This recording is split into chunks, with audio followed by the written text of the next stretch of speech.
Você tem ouvido a voz de Deus?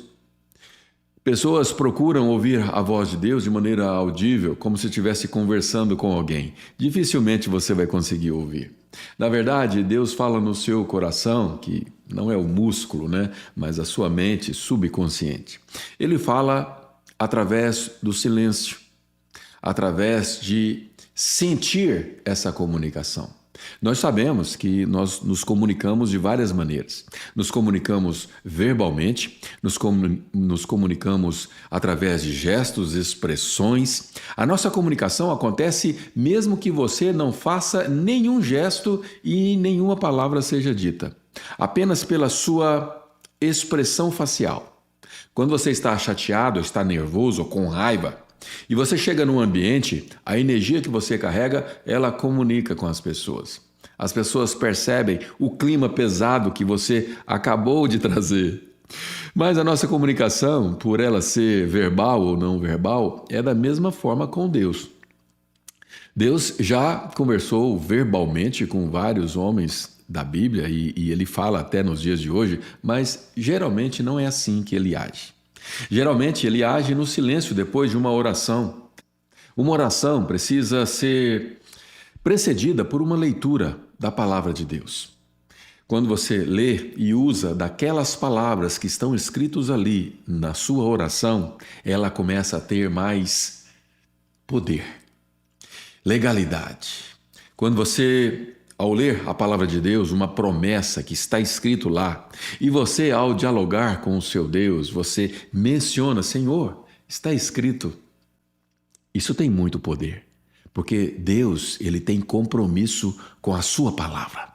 E se ele disse para você, é porque ele é capaz de cumprir. Deus jamais vai revelar alguma coisa para você que ele não está disposto a cumprir. Não, ele não é moleque nem menino. Deus é sério com as suas coisas que ele faz. Ele tem compromisso com a sua palavra. Então, quando você lê a Bíblia, que é o que nós vamos fazer aqui já já, e você, diante daquela palavra que está ali, você usa elas na sua oração, isso traz mais poder na sua oração, porque demonstra que você está inteirado daquele contexto. Existe uma palavra decretada a seu respeito, porque tudo que está escrito na Bíblia é para nós.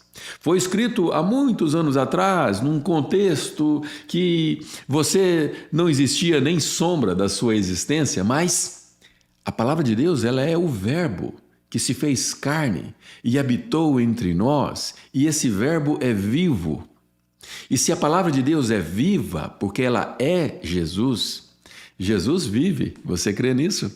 Se você é um cristão, você tem convicção de que Deus, através do seu Filho, amou o mundo de tal maneira, de uma maneira tal que não se pode expressar com o nosso vocabulário.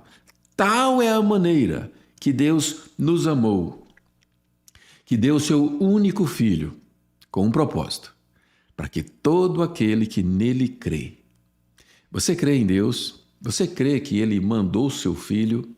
Se você crê nesse sacrifício, existe uma recompensa. O propósito é para que todo aquele que nele crê não pereça, mas tenha vida eterna. Além disso, a Bíblia fala também que nós somos mais que vencedores. Ser mais que vencedores significa que você vence a despeito da suposta derrota que você viveu. Derrota que talvez foi apenas a consequência de atitudes suas do passado. Derrota que talvez foi uma consequência de erros de outras pessoas. Mas nós somos mais que vencedores. E quando essa expressão, mais que vencedores, você toma posse dela, isso quer dizer que não importa as circunstâncias, não importa o que você tem vivido. O que importa é a palavra dele, que não volta vazia. Diz assim no versículo 1: Responde-me quando clamo, ó Deus da minha justiça. Na angústia me tens aliviado. Tem misericórdia de mim e ouve a minha oração. Perceba nitidamente que o salmista, ele está orando a Deus. E ele está clamando por resposta, porque nós precisamos tanto, mas tanto de respostas, não é verdade? Quantas vezes nós não sabemos o que fazer, não sabemos a direção a tomar, não sabemos a decisão certa, a escolha certa, e nós pedimos uma direção a Deus. Responde-me quando clamo. E Deus, Ele é um Deus justo, e Ele responde às nossas orações. Porque na angústia, o salmista diz que ele tem aliviado essa angústia. E ele clama por misericórdia. Por quê?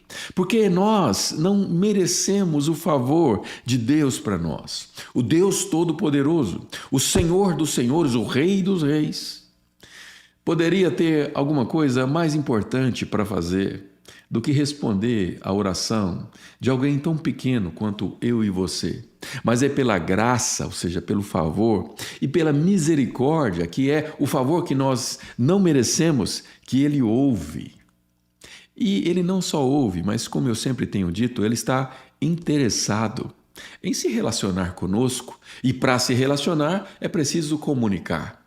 Crentes e cristãos que não se comunicam com o seu Criador, eles não têm relação nenhuma e eles não sabem que fé que professam. Aliás, você precisa estar pronto para responder a todo aquele que pergunta, qualquer um que perguntar para você qual é a razão da sua fé. E se você tem fé num Deus que salva, num Deus que cura, num Deus que ouve orações, você precisa estar pronto para responder. E você precisa se comunicar com Ele, porque Ele ouve a sua oração. Quando você não sabe expressar na sua vida prática a fé pela qual você crê, você se mostra angustiado, você se mostra preocupado, você passa a noite em claro, angustiado, preocupado, com a cabeça rodando em cima de um problema que você disse ter entregado a um Deus que pode todas as coisas. Se você realmente crê num Deus que pode todas as coisas, aprenda a entregar para valer. Caso contrário, a sua fé é um vexame e ela desonra a Deus. Até quando nós vamos tornar a glória de Deus em vexame? Precisamos nos posicionar, precisamos ter constância na nossa fé. A sua identidade é de filho, filho de um Deus criador, um Deus poderoso. Se você não crê nisso, então a sua fé é um vexame contra a glória de Deus. Ou você crê ou você não crê. E não adianta você crer hoje e amanhã não crer. Não adianta você crer quando tudo vai bem e amanhã, quando tudo começa a desmoronar, você deixar de crer. Significa que o que você professou ter crido ontem foi mentira. E Deus não compactua com mentira, porque Ele conhece a verdade dentro de você. Ele não está nem aí para suas palavras eloquentes, Ele quer ver a verdade dentro de você. E se alegrar e dizer que crê em Deus quando tudo vai bem, Ele está vendo aí dentro se aquilo é verdadeiro ou não. Como? Simplesmente colocando para você uma prova, para deixar você mais forte, para exercitar a sua fé, para que através desse exercício você se torne mais forte ainda, e se tornando mais forte ainda, você está pronto para ir para o próximo nível, para o próximo degrau? Mas ao invés disso, você faz o quê? Reclama. E aí você não passa na prova. Você é reprovado, o que diz que você não crê num Deus que é capaz. E isso torna a glória de Deus em vexame.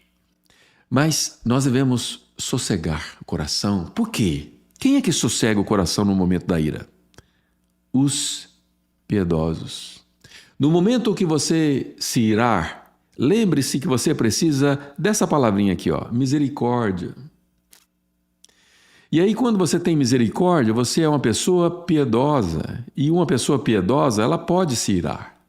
Mas não peque. Ao invés disso, sossegue.